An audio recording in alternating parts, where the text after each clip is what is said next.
kapatid na lingkutin niya ng ibang bansa, na tunay nga na ang puso niya ay iniwan niya sa iglesyang ito ang mga biyaya at pagpapala na patuloy na nagkakaroon sa kanila ng ating makapangyarihang Diyos. Ang mga biyaya ito ay hindi niya dinimot sapagkat ang mga biyaya ito ay nababatid at nalalaman niya na ito nagmumula sa makapangyarihang Diyos na siya nagdalang sa atin. At ibinubuhos din niya ang mga biyaya ito sa pagsuporta sa pinansyal na pangangailangan ng iglesia nito. Kaya po na po ang kusaling ito sa tulong ng aming mga kapatid na nagtitiwala at nananampalataya sa ating Diyos na buhay.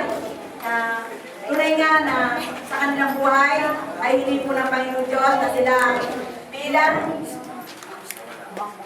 pinagkaloob ng Panginoon upang sumuporta sa iglesia ito upang maging matibay at matatag. Kaya kami nananatili na nandito pa rin sa loob ng 12 taon. Ang pananatili namin ay naranasan namin ang kanyang walang hanggang pag-ibig at pagmamahal. Naranasan namin ang kanyang kalwalatian sa bawat pagsumbok ng kanyang pinahintulutan.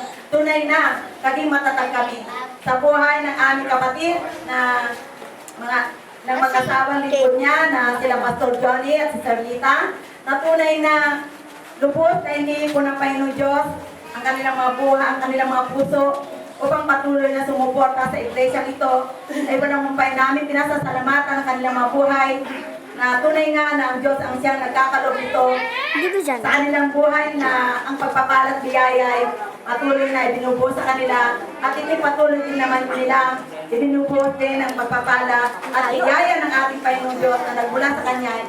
Ipinahatin nila ang kanilang mga pagpapalat biyaya ito sa iglesia nito na tinubos din namin pinasasalamatan sa buhay sa aming Panginoong Jesus na ang buhay ng mga tao ito na lingkod niya at nagtiwala sa Kanya ay patuloy na nawa na pagsuporta nito at ang mga pagpapalat biyaya patuloy na ibuhos sa kanila.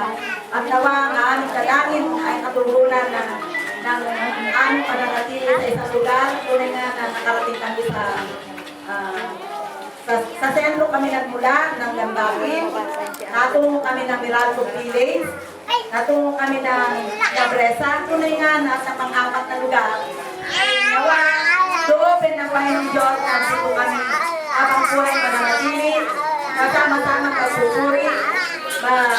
Dadakila, tuwalhati sa kanyang dakilang pangalan. Ang aming Panginoong Jesus, na tunay na pinagkaloob ng ating Diyos Ama na ating sampalatayanan sapagkat nandiyan ang ating kaligtasan.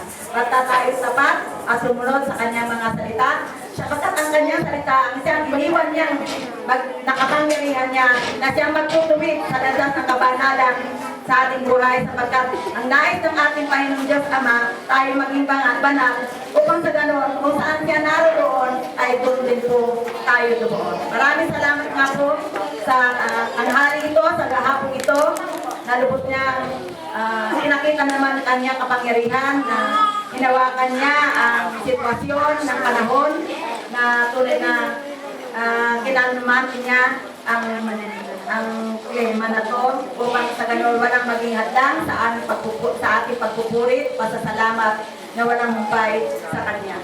Sa Diyos po ang papurit, parangal ay tanging sa ating Panginoon lamang sa patnubay ng Banal na Espiritu Santo.